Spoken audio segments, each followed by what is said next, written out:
Assalamualaikum warahmatullahi wabarakatuh. Selamat datang di channel Kang Selamat. Kali ini Kang Selamat akan membawakan kisah yang berjudul Rumah Dinas. Cerita ini ditulis oleh Jiku Munya. Dan sebelum kita masuk ke ceritanya, buat kalian yang belum subscribe channel ini, tekan tombol subscribe-nya terlebih dahulu dan tekan tombol notifikasinya agar kalian tidak ketinggalan cerita seram lainnya dari Kang Selamat. Gak usah berlama-lama lagi, langsung saja kita masuk ke ceritanya. Rumah Dinas. Kamu kan juga terlibat. Suara itu tidak terdengar oleh Dadang, tapi cukup mewakili tentang apa yang dirasakan oleh Dharma. Ketakutan memikirkan apa yang akan terjadi padanya setelah ini. Puskesmas terasa lenggang. Hanya ada Sabta dan satu perawat magang yang merupakan penduduk asli desa Rantru. Namanya Maya, gadis berumur 24 tahun. Perawakannya sedikit berisi dengan rambut hitam pekat dan kulit sawo matang. Mai, jangan ngelamun. Iya Pak Dokter. Kalau ada yang mengganggu pikiranmu atau sekiranya kamu tidak enak badan, pulang aja gak apa-apa. Puskesmas juga lagi sepi. Gak apa-apa Pak Dokter, saya di sini aja. Ya sudah, kalau memang itu mau kamu. Karena suasana sunyi, Sabta mencoba membuka obrolan.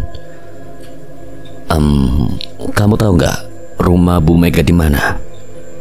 Saya mau berkunjung. Kemarin kan Bu Mega datang ke rumah, mungkin beliau butuh bantuan. Bukannya menjawab, Maya menatap Sabta dengan tatapan tak percaya. Wajahnya yang dari tadi lesu semakin pucat, bibirnya bergetar hingga tak terasa kalimat yang seharusnya tidak diucapkan keluar dari mulut Maya. Bu Mega sudah meninggal Pak. Loh, sejak kapan? Karena apa? Orang semalam masih mengunjungi rumah saya kok sekitar 6 sore. Maya membekap mulutnya tanpa sadar lalu menggelengkan kepalanya. Kenapa, apa yang terjadi dengan beliau? Enggak Pak, saya salah ngomong. Kalau gitu coba nanti saya tanya Pak Dharma. Ucap Sabta melunak, enggan membuat anak orang menangis. Tapi bukannya membaik, Maya malah semakin ketakutan. Bahkan Maya sampai sujud di kaki Sabta. Jangan Pak Dokter, jangan. Tolong jangan bilang ke siapapun tentang apa yang baru saya ucapkan. Maya menangis kencang. Sabta mengerutkan keningnya. Semua yang dilakukan Maya membuatnya semakin bingung dan penasaran. Sabta mengangkat tubuh Maya lalu mendudukannya kembali. Coba ceritakan sama saya.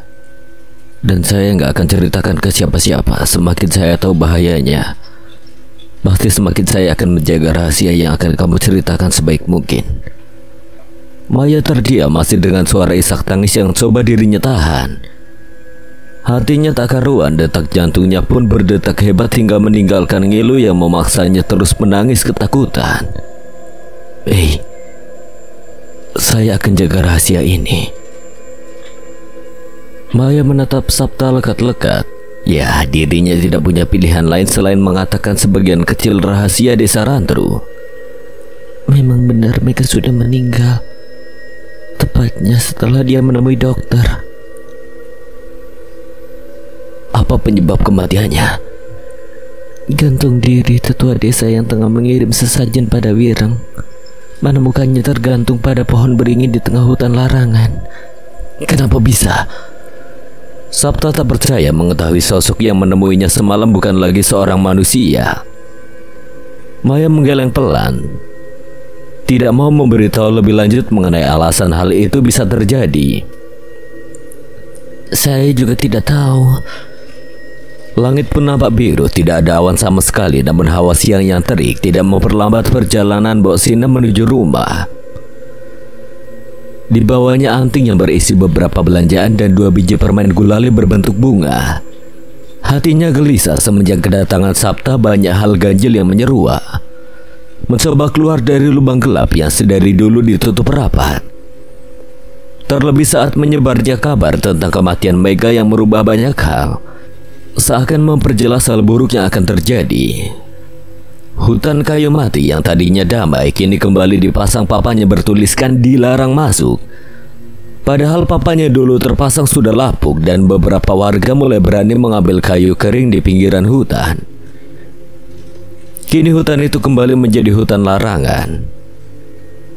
Karena di dalamnya menyimpan 2 jasad perempuan kelam yang darahnya dipaksa tumpah oleh keadaan. Mira menatap Mbok Sinem yang semakin lama semakin mendekat. Teh yang tergeletak di atas meja sudah dingin, tidak terteguk oleh Mira yang sedari tadi gelisah. Saat Mbok Sinem sudah dekat, Mira menarik tangan Mbok Sinem. "Mbok, ikut saya." Mira membawa Mbok Sinem ke arah belakang. "Ini apa, Mbok?" Mira menunjuk ke bawah pohon pisang. Mbok Sinem mengernyitkan dahinya, bingung dengan apa yang ditunjuk oleh Mira. "Jaket, Bu." Mbok Sinem melihat jaket tergeletak di bawah pohon pisang. "Saya tahu itu jaket saya. Semalam saya kira cuma mimpi, tapi pas saya keluar saya lihat jaket itu di bawah pohon pisang." "Mimpi apa, Bu?" "Saya mimpi ketemu anak kecil perempuan telanjang. Saya lihat dia di bawah pohon pisang lagi kehujanan, lalu saya suruh masuk. Saya berikan baju, terus dia nanyain permen yang saya makan kemarin. Tidak hanya itu, saya juga lihat sosok hitam menggerayangi suami saya. Lalu saya terbangun seakan hanya mimpi." "Celaka." "Celaka bagaimana, Mbok?" "Bocah itu harusnya hanya di luar, tapi malah kamu suruh masuk." "Maksudnya gimana sih, Mbok? Dia siapa?" "Bocah itu tidak hanya satu berhasil masuk, semua juga bebas masuk. Sosok yang hitam itu Wireng, si pembawa petaka." "Ya makanya jelasin dong, Mbok, dia siapa? Wireng siapa?" Mbok Sinem menjauh, mulutnya gelagapan, bahasa tubuhnya menunjukkan ketakutan yang luar biasa. Maaf, Mbok sudah nggak bisa kerja sama Bu Mira. Ini bahaya." "Loh, Mbok, jelaskan dulu." Namun Mbok Sinem sudah menjauh, memilih untuk mengabaikan ucapan Mira, membuat Mira mematung, menatap jaket yang tergeletak di atas gundukan tanah. "Siapa Wireng? Bocah itu siapa? Kenapa bajuku bisa tergeletak di situ? Kalau bocah itu hanya ada dalam mimpiku, apanya yang celaka? Sebenarnya apa yang ada di rumah ini?" Malam ketiga di rumah dinas, jika dihitung rasanya cukup singkat sejak kedatangan Mira dan Sapta ke rumah ini. Namun hal yang membingungkan terus saja datang tanpa adanya jawaban. Sapta terdiam, menundukkan badannya pada kursi goyang, jarinya bertaut, sedang pikirannya melayang. Percakapannya dengan suster di rumah sakit masih mengganggu pikirannya. Keadaan rumah sangat hening. Satu-satunya sumber suara berasal dari dapur. Suara dari sendok yang bersentuhan dengan gelas membuat aroma kopi menyeruak memenuhi ruangan yang sempit. Suara ketukan pintu yang kasar membuat Septa hampir terjungkal saking kagetnya. Mira pun sampai berlari menghampiri pintu, bergegas menyibak jendela. Dan alangkah kagetnya saat melihat siapa yang ada di ambang pintu. Mira bergegas membuka pintu, sedangkan Septa mengekor di belakang. Dari ambang pintu terlihat 2 orang perempuan, 1 orang penuh keringat, sedang yang satu lagi lunglai dengan mimik wajah pucat pasi. Namun tidak hanya itu, 1 orang lagi berdiri di depan pagar rumah. Laki-laki tua menggunakan pakaian serba hitam dan udeng di kepalanya, memperhatikan dari jauh. "Masuk," ucap Mira sembari membantu memapa tubuh perempuan lunglai tersebut. Didudukannya tubuh perempuan itu pada kursi goyang. Sedang dari kamar, Sapta keluar membawa tas hitamnya, bergegas memeriksa keadaan perempuan lunglai tersebut. Apa yang terjadi dengan perempuan ini? Sapta mulai memeriksa keadaan pasien dadakannya. Saya juga tidak tahu." Dina terus memegangi tangan temannya. "Keadaannya baik-baik saja, hanya lemas karena kekurangan nutrisi. Kamu hubungi Pak RT lalu bawa dia ke puskesmas supaya bisa segera dirawat. Kalau di sini tidak bisa karena minim peralatan." "Nggak bisa, warga di sini tidak mau ikut campur masalah desa seberang. Rawat dia sebisanya supaya besok saya antar ke kota. Setelah itu tanggung jawab saya selesai." Saya sama sekali nggak ngerti. Lalu siapa yang ada di luar? Tanya Mira, namun Mira terdiam saat Dina menatap Mira dengan tatapan mendalam. Laki-laki itu tetua desa seberang yang mengantar saya ke sini. Apa bisa teman saya dirawat dan alasan kenapa teman saya tidak ada yang menolong ditanyakan pada beliau? Sabta menatap Mira dengan tatapan penuh arti. Hanya dari tatapan itu saja, Mira sudah tahu apa yang mesti dilakukan dirinya. Kalau begitu teman Mbak biar dirawat di sini dengan peralatan yang seadanya. Tetapi tentu saja saya harus tahu alasannya supaya saya bisa memberi alasan kepada Pak RT jika ditanyakan. Karena Mbak sendiri tidak mau izin dan sepertinya sulit untuk mendapatkan izin dari warga. Silakan. Kalau begitu biar aku yang tanya. Mira melangkah keluar rumah mencoba menemui sosok berkumis dengan tatapan yang dalam. Masuk, Pak. Bukan ranah saya. Saya tahu apa yang kamu mau, jadi boleh jika langsung saja saya ceritakan. Kening Mira berkerut namun akhirnya mengangguk mempersilahkan Doho untuk memulai ceritanya.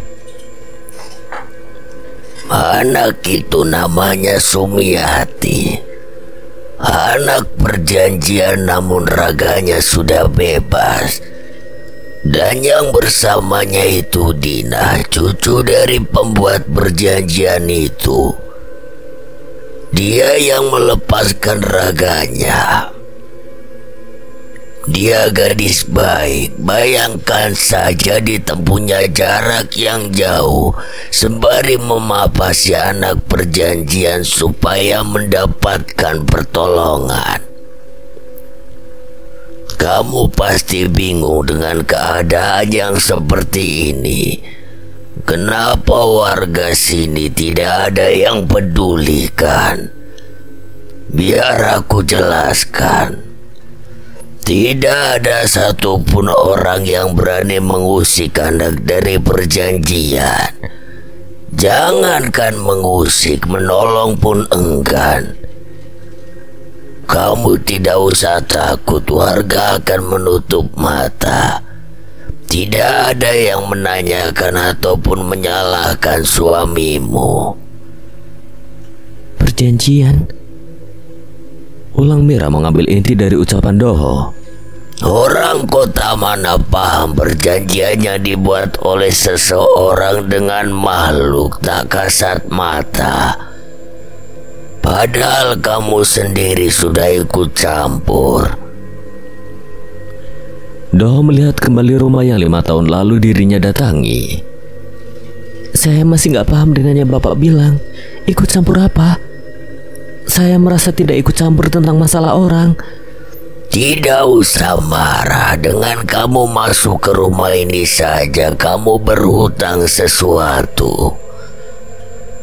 Pandangan Doho kembali menatap halaman rumah dinas. Anak-anak itu berjajar membuat halaman terlihat penuh sesak.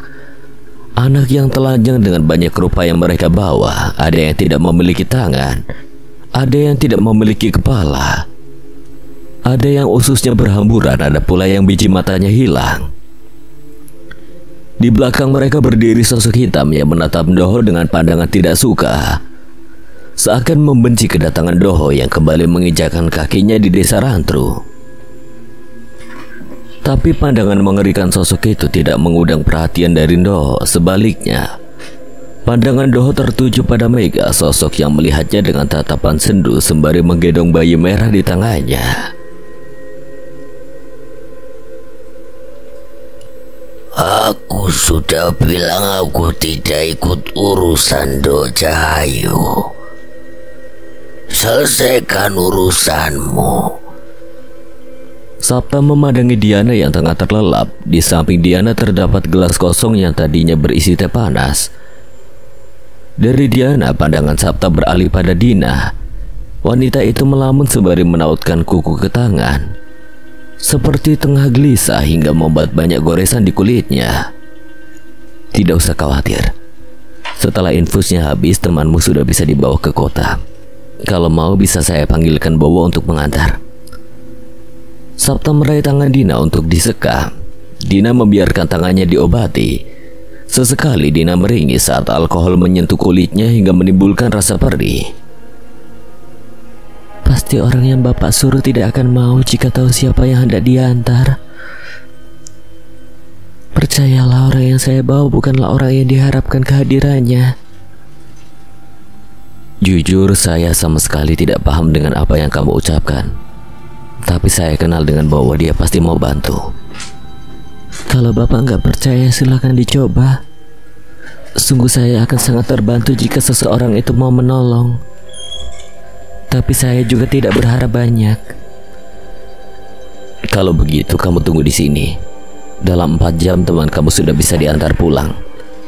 Saya juga akan kembali secepatnya sembari membawa tumpangan. Keadaan di rumah terlihat hening. Terlihat Mira berjalan gontai, memutuskan untuk masuk ke dalam rumah. Namun saat berpapasan dengan Sabta, Mira menghentikan langkahnya lalu menatap Sabta dengan mata berkaca-kaca. Aku benci rumah ini, Mas. Aku juga benci sama warga sini, ucap Mira sebelum kembali masuk ke dalam rumah. Sabta yang kebingungan mencoba menghentikan Mira. Namun dengan kasar Mira menampik tangan Sabta, mengisyaratkan bahwa dirinya benar-benar tidak ingin diganggu. Pandangan Sabta beralih pada Doho, sedang Doho hanya tersenyum samar seakan tidak terbebani dengan keadaan Mira yang tengah marah. Sebenarnya banyak yang ingin Sabta tanyakan, namun diurungkan niat itu dan bergegas pergi ke rumah Bowo. Sabta berjalan cepat melewati jalan yang di samping kanan dan kirinya ditumbuhi pohon kopi. Tidak ada penerangan, hanya sinar bulan purnama yang membantunya melihat jalan berbatu. Bunyi benturan rantai membuat Sabta berhenti. Hembusan angin yang melewati lehernya membuat merinding. Suara erangan terdengar tepat di telinga Sabta, membuat Sabta spontan berbalik. Namun tidak ada siapapun. Sepi dan hening yang membaur membuat degup jantung Sabta terdengar nyaring.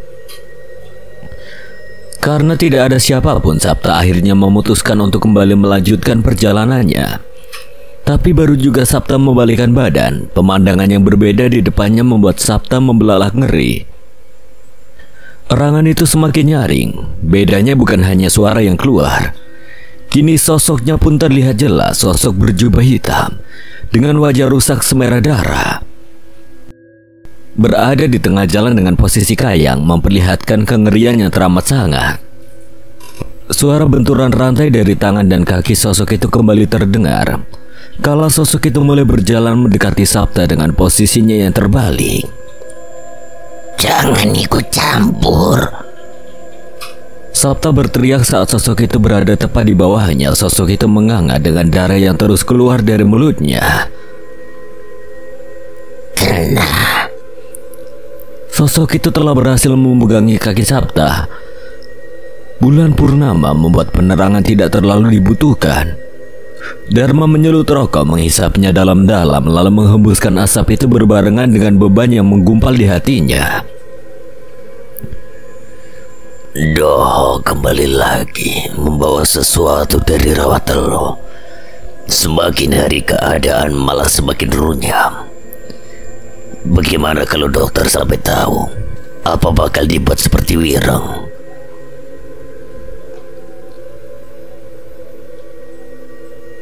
Kalau memang dokter itu tahu dia tidak bisa lepas dari desa ini, kalau memang harus mati-matinya pun harus di desa ini, rahasia tidak boleh sampai tersebar. Dadang mengangguk sembari memegangi janggutnya. Kedaden mana akhirnya? Padahal dokter itu harusnya lama di sini. Kalau saja dia tidak tahu apa-apa, suruh warga ke batas desa untuk berjaga-jaga. Bowo tak mengalihkan pandangannya dari jendela. Dilihatnya jalan setapak yang sepi. Hatinya gelisah memikirkan kedatangan Doho bersama 2 orang yang dirinya bawa. Bowo sudah tahu rumah siapa yang akan Doho tuju melihat keadaan anak perjanjian yang lunglai itu. Dan benar saja, yang Bowo takutkan terbukti. Sabta tengah berlari menuju rumahnya dengan raut wajah ketakutan. Sabta menarik nafasnya panjang, menghembuskannya dengan kesal sebelum dengan cepat Sabta menggedor pintu bawah hingga menimbulkan bunyi gaduh. Pulanglah bang, saya nggak akan bisa bantu. Buka Bo, buka dulu. Setan itu baru saja ngejar aku. Abang terlalu ikut campur, harusnya Bang Sabta nggak bantu mereka. Teriak Bowo dari dalam rumah karena gedoran Sabta semakin kencang. Sabta menggedor pintu dengan sangat keras sebelum akhirnya berhenti. Ditatapnya pintu itu dengan raut wajah putus asa. Pantas istriku benci dengan warga desa ini. Semua warganya tidak punya hati. Ucap Sabta putus asa. Padahal sudah sekuat tenaga dia menghalau rasa takut untuk bisa sampai ke depan pintu Bowo. Namun seperti yang dikatakan Dina, tidak ada bantuan untuk mereka. Semua orang enggan menolong. Maksudnya bang, benci nggak punya hati. Memangnya apa yang Mbak Mira tahu? Entahlah, setelah menemui lelaki tua itu banyak kebencian terpancar dari matanya. Sial. Rutuk Bowo dengan intonasi rendah nyaris berbisik, namun suara itu tetap saja terdengar oleh Mbok Sinam. Kelewatan. Dia mengatakan hal yang semestinya nggak diketahui Pak Dokter. Kalau begini semua dalam bahaya, bisa-bisa kejadian Wirang terulang lagi.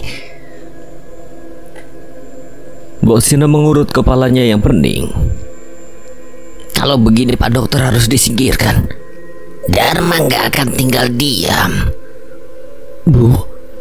Iya, aku restui kalau kau memang mau menolong Pak Dokter. Dari mata Bowo, Mbok Sinam tahu apa yang anak itu inginkan. Tanpa menunggu lama, Bowo membuka pintu lebar-lebar lalu berlari mengejar Sabta.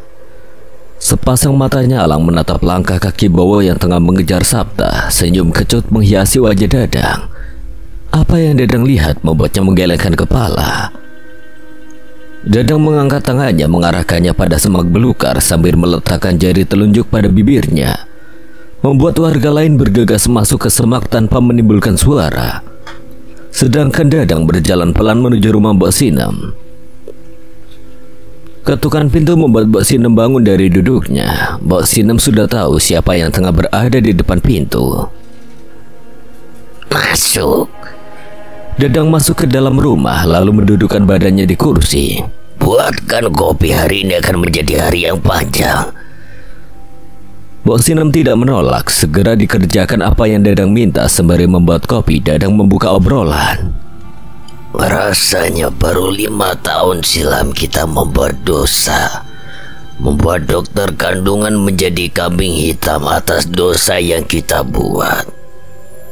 Tentu kita hanya menjalankan tugas dari si bejat Dharma, adikku. Ucap Dadang sembari menyesap dalam rokok kretek yang masih bertengger di tangannya. Mbok Sinam tidak mengucapkan sepatah kata pun. Dirinya hanya mendengarkan sembari mengaduk kopi dalam diam. Aku menyayangkan si Mega, wanita cantik rupawannya akhirnya gila karena diharuskan aborsi berkali-kali. Kalimat terakhir membuat Mbok Sinam mengepalkan kedua tangannya. Bukannya itu karena adikmu? Bukankah kalian yang memonopoli alur cerita yang seharusnya membenarkan si Mega? Kalian bunuh dokter kandungan seakan-akan dia dokter tukang aborsi saat rahasia kalian akan terbongkar. Dengan bejatnya kalian pukuli perempuan tidak bersalah lalu kalian bakar hidup-hidup. Tidak cukup sampai di situ. Kalian libatkan Doho untuk menciptakan si Wirang agar arwah pendendamnya tidak menghantui warga desa. Lalu setelah adikmu membuat Mega hamil berkali-kali dan menyuruhnya aborsi berkali-kali juga. Setelah gila kalian mengarang cerita seakan-akan dia wanita murahan. Perempuan yang tega sampai membunuh anaknya sendiri. Kalian biarkan dia berkeliaran di jalan sembari mencari anaknya yang hilang. Dan sekarang dia membawa dendam yang berkali-kali lipat besarnya. Bahkan dia menggunakan dirinya untuk ditukar. Menurutmu kau masih aman? Menyebat rokok, meneguk kopi, kau kira kau aman? Suara gelas pecah membuat rumah kembali sunyi. Mau kira aku goblok? Saya sudah pikirkan semuanya hal yang akan membuat desa tetap aman. Terus kamu kira kamu keikut andil? Kamu kira siapa yang diam selama ini? Siapa yang diam saja waktu mereka diaborsi? Siapa yang diam saja waktu mereka diaborsi?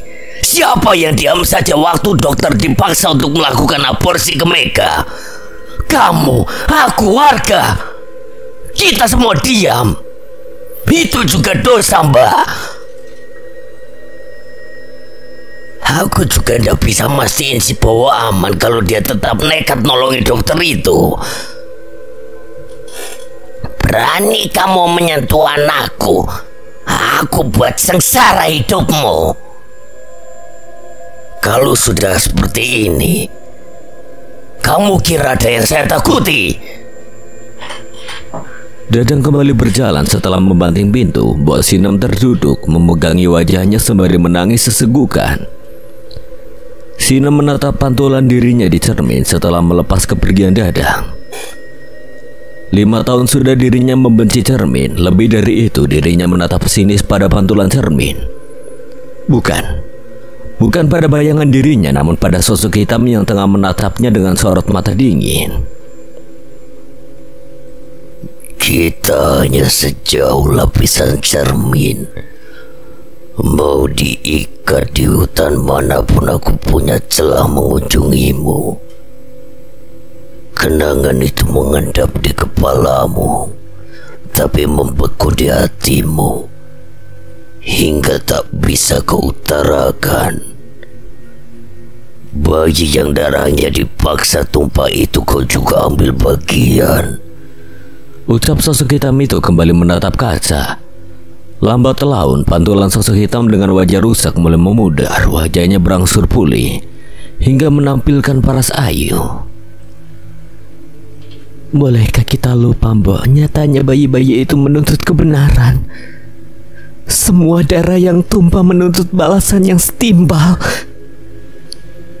Jangan ada yang mati lalu seakan-akan dia hitam sepertiku. Ucap sosok itu sebelum benar-benar menghilang, digantikan dengan segerombol anak yang menatap Mbok Sinem dengan pandangan menuntut. Mati. Ucap anak perempuannya menggunakan jaket berwarna biru, satu-satunya anak yang tidak telanjang. Mbok Sinem menutup mulutnya kala bayi-bayi semerah darah mulai merangkak. Menaiki badannya yang gemetar, bayi itu terus naik lalu berucap, "Ingat." Gelap. Mbok Sinem seakan disuguhi potongan-potongan memori yang sudah usang. Memori yang menyuguhkan potongan dosa yang dia lakukan. 5 tahun silam, Widuri mengenakan sarung tangan karetnya, memandangi Mega yang tengah kesakitan. Obatnya sudah bekerja membuat bayi dalam kandungannya meregang nyawa. Gimana? Kamu harus cepat bunuh bayinya sebelum warga curiga sama saya. Kalau nggak mau warga curiga, harusnya jangan melakukan lagi. Ini sudah kelima kali bayi si Mega digugurin, Mas. Mas Dharma gak mikir ya? Tamparan keras mendarat pada pipi Widuri. Tatapan Widuri melotot seakan-akan sudah muak dengan semua permainan kotor Dharma. Kalau tidak mau menurut apa kata saya sebarkan apa yang sudah kamu lakukan sama Dadang. Saya sudah muak dengan permainan licik kamu. Adik kamu yang memperkosa saya. Kamu juga yang mengancam akan menyebarkan berita itu terus-menerus. Kamu ancam saya supaya saya ikut andil dalam permainan kotor kamu, termasuk mengaborsi anak si Mega. Saya tidak peduli. Kamu singkirkan anak itu sekarang juga. Mbok Sinem menguping dari balik pintu sebelum masuk membawa satu bokor air hangat. Saya sudah gak mau ikut permainan kotor ini. Persetan semuanya. Widuri bergegas pergi dari dalam rumah, tapi baru juga membuka pintu, terlihat warga beramai-ramai datang dengan wajah penuh amarah. Dokter setan, tukang aborsi! Teriak warga penuh amarah. Di belakang warga terlihat Dadang yang tengah menatap Widuri dengan senyum sinis. Dharma yang mendengar hal itu pun bergegas lari lalu merangkum badan Widuri dengan sigap. Aku sudah memergoki duluan. Widuri mau menggugurkan bayinya si Mega. Ucapan Dharma membuat Widuri menatap tajam pada Dharma. Bohong, dia dalangnya. Apa ada penjahat yang mau ngaku? Pasti cari kambing hitam kan? Sengkuni, teriak Widuri menatap Dadang dengan pandangan penuh amarah. Sedangkan Dadang tersenyum puas melihat warga mengerumuni Widuri, menjambak rambutnya, memukul wajahnya, menendang badannya. Namun dari kejauhan ada sosok yang hanya mematung menatap tanpa bereaksi, seakan ikut menikmati rintihan Widuri. Sosok itu Mbok Sinem, kunci dari segala rahasia besar desa Rantru. Suara erangan membuat Mbok Sinem bergegas masuk. Suara itu membawa Mbok Sinem pada sosok Mega yang tengah memegang anaknya. Bayinya sudah lahir dengan badan membiru penuh memar. Seperti itulah bayi yang dilahirkan Mega. Terlahir mati karena efek obat yang diteguknya. Tapi kali ini ada yang berbeda. Mega terus menyenandungkan lagu sembari mengelus kepala anaknya. Mbok Sinem yang penasaran pun mendekat, dan alangkah kagetnya saat Mbok Sinem melihat wajah bayi yang tengah membuka matanya, menandakan kalau bayi itu masih hidup. Jangan, Mbok, pinta Mega dengan suara lemah. Saat itu Mbok Sinem mengulurkan tangannya. Ini untuk kebaikanmu, ucap Mbok Sinem. Tangannya mengarah pada kepala si bayi. Tatapan keduanya bertemu, namun bayi itu tidak bersuara, hanya memandang sosok yang menatapnya dengan penuh kebencian. Suara patahan tulang terdengar nyaring membuat Mega menatap Mbok Sinem dengan tatapan nanar. anakmu juga gak akan hidup lama. Lebih baik cepat dia mati. Lebih cepat juga masalah ini berakhir dengan baik. Baik? Baik untuk siapa? Untukku, Mbok. Untuk anakku. Dia masih bernapas, Mbok. Dia masih lihat aku. Apa harus setiap masalah harus berakhir dengan hilangnya nyawa? Untuk sebuah rahasia tentu saja harganya mahal. Kadang ada seseorang yang harus dihilangkan agar semuanya berjalan sesuai keinginan. Kamu harusnya tahu menjadi simpanan orang berada membuatmu kehilangan banyak hal.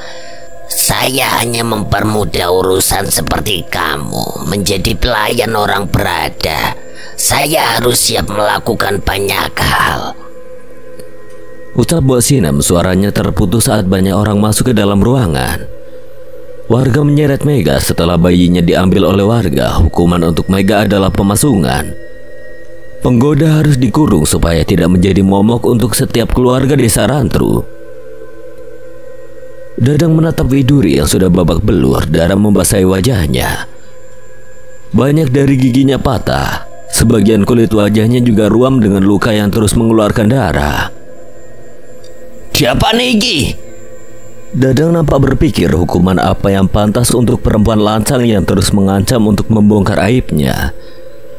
Ditatapnya perempuan yang kesadarannya hampir hilang. Baju putih yang dia kenakan sudah serupa darah. Rambutnya pun acak-acakan, namun semua itu seakan belum cukup. Ganti bajunya dengan baju hitam. Baju putih tidak cocok untuk perempuan macam dia. Perempuan tukang aborsi tidak boleh memakai seragam dokter, bahkan pada hari kematiannya.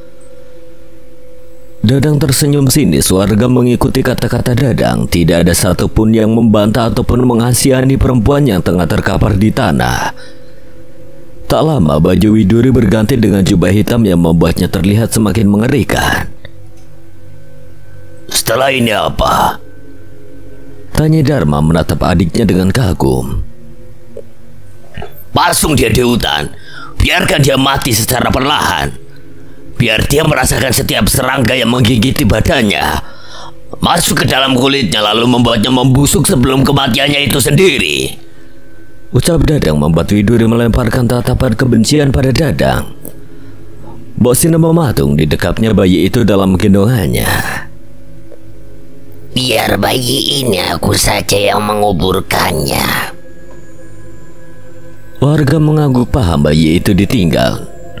Dan hanya Mega yang dibawa, sisanya mengikuti Dadang dan Dharma menuju hutan kayu mati.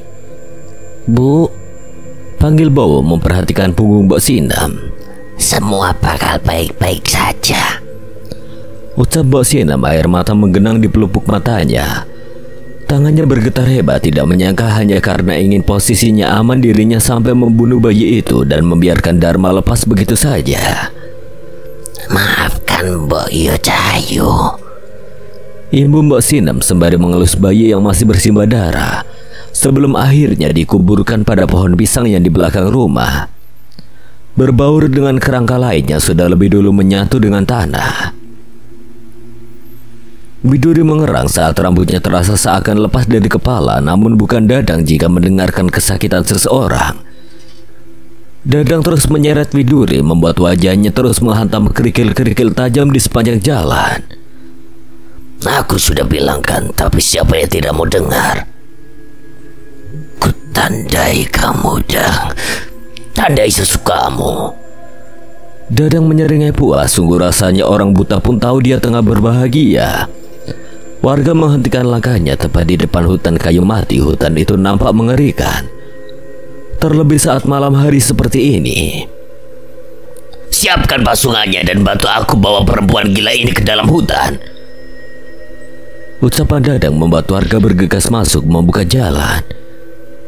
Widuri meringis ketika kulitnya yang terkoyak terkena rumput ilalang yang tajam. Kepalanya pusing, rasanya begitu berat bahkan untuk sekedar membuka mata. Sampai akhirnya semua benar-benar gelap. Kelabang merayap menyusuri kulitnya, sesuatu menggigit kulitnya yang sudah koyak. Widuri membuka kelopak matanya yang masih berat. Gelap. Kata itulah yang pertama kali dirinya rasakan saat matanya sudah benar-benar terbuka. Kesunyiannya menusuk inti jiwanya. Dirinya benar-benar ditinggalkan sendiri di dalam hutan yang begitu luas. Tangisnya pecah, ketakutan menjalar di sekujur tubuhnya saat menyadari bahwa tubuh penuh dengan kelabang dan juga lalat. Rasanya begitu ngilu saat kelabang itu mencoba masuk ke dalam luka yang sudah menganga. Tolong aku.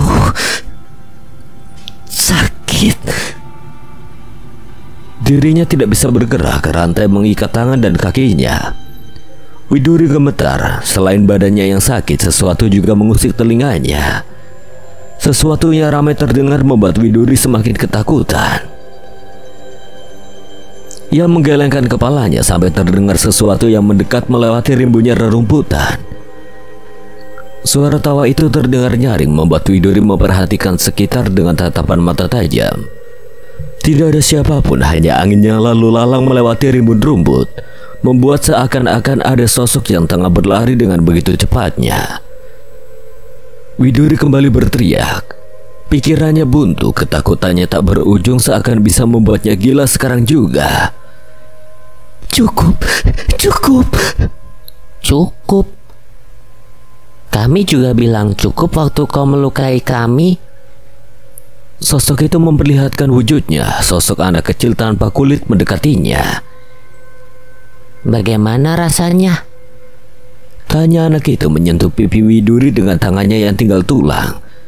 Anak yang lain semakin mendekat mengerubungi Widuri, membuat Widuri membeku dalam ketakutan yang luar biasa. Bagaimana rasanya menunggu kematian? Menakutkan bukan? Kami pun menjerit dalam diam saat kami dibunuh dalam kandungan ibu. Rasanya seperti dibakar hidup-hidup saat cairan itu tertelan oleh kami. Tangis Widuri menggelegar, menggema di seluruh sudut hutan. Tangisan itu begitu ngilu, hingga siapapun yang mendengar pasti tahu jika pemilik tangisan itu tengah dirundung kesedihan yang teramat sangat. Maaf. Widuri telah menarik nafas dalam-dalam, suaranya bergetar terdengar serak. Makhluk sepertiku tidak bisa membunuh manusia. Menurutmu sudah berapa lama kami menunggu saat-saat seperti ini? Memandangimu mati secara perlahan. Jadi balasan terbaik yang bisa kami beri adalah ada di saat-saat kau akan meregang nyawa, membuatmu tidak melupakan sosok sepertiku, sosok yang kau rampas hidupnya. Jadi matilah dengan luka yang teramat dalam, sampai akhirnya nanti kebenarannya terungkap. Sudah seminggu pasca meninggalnya Widuri, sudah seminggu juga warga diteror oleh penampakan tak menyenangkan. Dadang dan juga Dharma terlihat pucat. Sudah seminggu mereka tidak bisa tidur dengan nyenyak. Kapan doh sampai? Bisa gila aku kalau setiap malam didatangi sosok Widuri.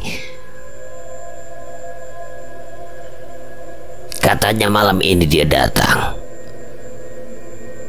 Jawab Dharma mencoba mengambil korek, namun belum sempat korek itu disentuh, dengan sendirinya korek itu menjauh.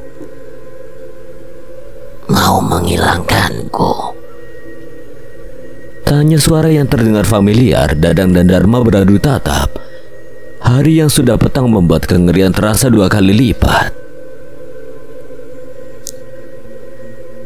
Sebelum itu bagaimana kalau kalian kubakar lebih dulu supaya impas? Api dari korek mulai menyebar. Dari balik api terlihat sosok hitam yang menatap Dadang dan juga Dharma dengan mata merah dan seringai dari bibir yang koyak penuh darah. Namun itu semua tidak berlangsung lama. Warga dengan cepat memadamkan api dengan Doho yang sudah lebih dulu masuk ke dalam rumah. Jangan kelewatan, ucap Doho pada sosok hitam yang menatap marah.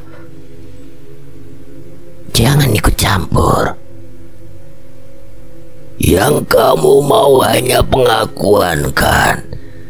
Yang kamu mau warga tahu kalau kamu tidak bersalah? Tanya Doho. Warga yang menguping berhamburan masuk melihat kobaran api yang sudah mereda. Aku juga mau mereka mati seperti yang mereka inginkan padaku dulu. Usir dia, sosok itu berbahaya, teriak Dadang. Widuri berteriak di depan Dadang semakin kesal. Dirinya semakin buruk pula rupanya. Teriakan itu begitu keras, begitu ngilu, memperlihatkan mulut Widuri yang semakin lebar hingga bisa menelan Dadang jika bisa. Kerongkongannya sampai terlihat dengan kelabang yang keluar dari mulutnya. Doho yang dari tadi enggan karena tahu alasan kenapa wujud Widuri bisa sampai sedemikian rupa, kini mengambil alih. Dibacakannya sesuatu yang mengikat, dan ikatan itu hanya bisa dibuka dengan nyawa manusia. Karena warga mengira orang yang tidak akan memberikan nyawanya pada Widuri adalah orang yang sangat membencinya, diambillah darah mereka sebagai pengikat. Roh ini akan aku ikat di hutan. Ini bukan untukmu tapi untuk warga. Kau tidak tahu seberapa besar dendam yang dia bawa. Jika sampai dia bangkit kembali, orang pertama yang akan dia cari adalah kalian. Dan saat itu tiba, mungkin saja aku akan membantunya sebagai penebus rasa bersalahku. Ini adalah dosa bersama. Bukan berarti warga tidak ambil bagian dari darahnya. Pembalasan akan merata, ucap Doho membawa roh itu kembali ke hutan. 5 tahun setelah kematian Widuri. Sudah lama Widuri hanya menjadi legenda di desa Rantru. Setidaknya sampai mereka membawanya kembali. Nyawanya dia pakai untuk membebaskan ikatan. Kini Wirang berkeliaran di desa dan Doho sudah tidak mau ikut urusan. Mega tidak akan sampai senekat itu jika tidak bertemu dengan dokter yang baru datang kurang dari 1 minggu. Maka dari itu jika Wirang harus diikat kembali ke dalam hutan bersama si Mega, sudah pasti dokter dan istrinya adalah 2 orang yang akan diambil nyawanya. Karena kebetulan sekali mereka mengetahui rahasia desa Rantru, dan mereka tidak boleh keluar dalam keadaan selamat. Ucap Dharma awal dari rencana yang mengerikan. Bahwa terus mengejar sosok Sabta yang sudah menjauh tanpa sadar jika banyak mata tengah mengintainya dari balik rimbunnya pohon kopi. Nafas Sabta sesak saat dirinya sudah sampai di rumah. Rumah terasa aneh. Seluruh ruangan terlihat kosong, tidak ada siapapun di dalam rumah. Mira. Panggil Sabta dengan suara keras, namun tidak ada satupun suara yang menyaut, tidak ada sama sekali. Mir. Suara Sabta tersekat saat seseorang menutup mulutnya dari belakang. Ini aku, Bang. Katanya kamu gak mau bantu. Tanyanya nanti saja, kita mesti keluar dari rumah ini secepat mungkin. Tapi Mbak Mira pasti sudah lebih dulu pergi. Sabta mengangguk, lalu secepat mungkin keluar dari rumah. Sabta tidak banyak protes saat Bowo membawa Sabta masuk ke dalam hutan. Bukannya melewati jalan setapak yang biasa mereka lewati, mencoba membaur dengan rimbunnya rumput sebatas dada, mencoba hilang dari banyaknya mata yang memperhatikan mereka dari jauh. Keringat membasahi wajah Mira. Sudah lebih dari 20 menit Mira berjalan melewati hutan. Ditambah perutnya juga tidak sedang dalam keadaan yang baik. Rasanya perutnya seperti diremas. Kenapa? Tanya Doho yang berjalan di belakang Mira, memperhatikan seperti ada yang lain padanya. Mira menggelengkan kepalanya seakan-akan semuanya terkendali, tidak ingin merepotkan orang lain. Karena dilihatnya, Dina juga sedang sibuk memapa Diana. Kenapa kamu membawaku? Karena kasihan pada sosok di dalam perutmu. Sepertinya sudah kau nantikan cukup lama. Di dalam perutku? Bayi. Ucapan Doho yang membuat Mira menghentikan langkahnya, beralih menatap Doho lekat-lekat. Pertahankan. Ucapan Doho membuat bulir bening mengalir dari kelopak mata Mira. Suara pada semak-semak membuat mereka terjaga, memperhatikan sekitar dengan seksama. Sampai sesuatu dari arah semak-semak menambahkan dirinya. 3 orang dengan masing-masing parang di tangannya. Wajahnya ditutup menggunakan sarung. Perempuan itu tidak boleh pergi dari desa ini. Lalu bagaimana dengan 2 orang yang aku bawa? Kita tidak ada urusan sama mereka. Urusan kita hanya denganmu dan perempuan itu. Doho mengangguk paham didekatinya Diana dan juga Dina sebelum akhirnya mengucapkan kalimat perpisahan. Baiklah, kalau begitu kita berpisah di sini. Jaga baik-baik anak perjanjian itu dan sampailah di kota dengan selamat. Aku mau bermain sebentar. Ucap Doho sebelum melepas kepergian 2 gadis yang tadinya ikut bersamanya. Ayo kalau begitu. Ucapan Doho membuat warga terheran. Penolakan atau semacamnya tidak Doho lakukan. Sebaliknya dia begitu tenang. Aku tidak mau. Aku mau pulang. Teriak Mira sembari memegang perutnya yang terasa sakit. Doho mendekat, didekatkan mulutnya pada telinga Mira. Kalau kau mau pulang tanpa ikut saya terlebih dahulu, kau bisa mati. Bisik Doho dengan penuh penekanan, lalu jalan mendahului Mira. Malam tak pernah semengerikan malam ini. Nafas Sabta memburu tatkala sesuatu seperti tengah mengikutinya dari belakang. Terlebih jalanan yang becek menimbulkan decak suara dari sendal jepit Sabta. Lepas sendalnya, Bang. Ucap Bowo saat sekelebat sinar senter melewati rumput di sebelah mereka. Sabta tidak banyak tanya, dia lepasnya sendal itu lalu dengan sekuat tenaga Bowo berlari sembari menarik Sabta. Bukannya membaik, suara tubuh yang melewati rumput membuat semua mata mencari sumber dari suara tersebut. Suara langkah kaki kini bukan hanya milik Sabta dan juga Bowo, namun berasal dari warga yang sudah menunggu kedatangan mereka. Mau lari kemana, Wo? Tanya salah satu warga yang dari tadi menunggu di perbatasan desa. Warga itu tersenyum licik sembari mengeluarkan celurit yang tadinya tergeletak di tanah. Orang ini gak salah, Pak. Dia gak ikut campur. Jelas salah. Karena dia mereka menjadi nekat. Karena dia juga wirang kembali meneror desa. Tapi dari awal yang salah itu Dharma. Warga sudah tahu yang sebenar-benarnya jauh sebelum kejadian ini. Tapi yang sudah terjadi bukankah tanggung jawab semua orang? Kamu pun melakukan ini untuk menebus kesalahan ibumu, kan? Kalau memang benar keinginanmu untuk menebus kesalahan ibumu, kamu harus mencari seseorang untuk mengembalikan keadaan. Dan orang yang aku maksud ada di belakangmu.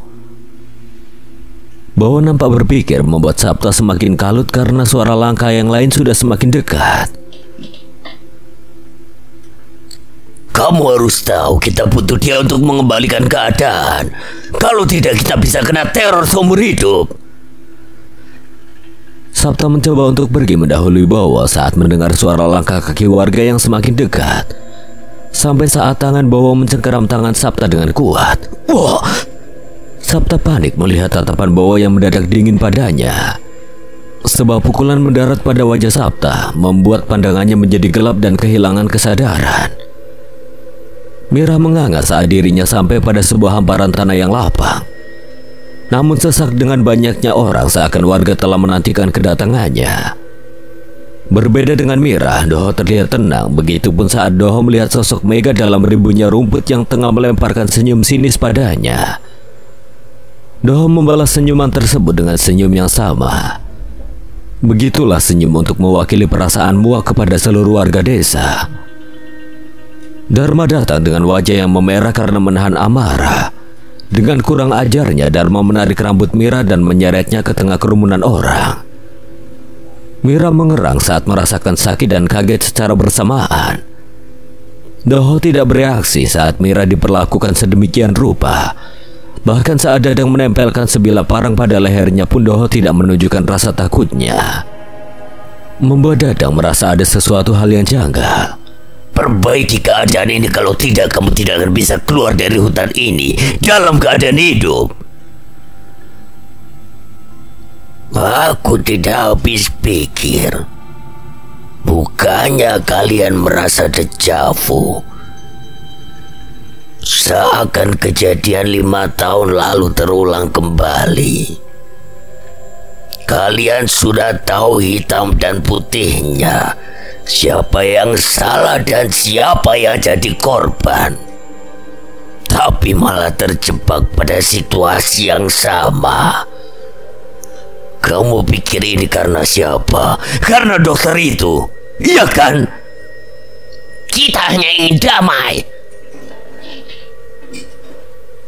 Kalau ingin damai, aku tunjukkan damai yang sebenarnya.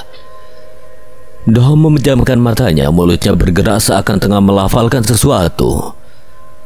Sebuah api merambat membakar rumput hingga membentuk sebuah lingkaran, membuat pembatas antara warga dan Doho. Menyisakan Mira, Dadang dan Dharma di dalam lingkaran.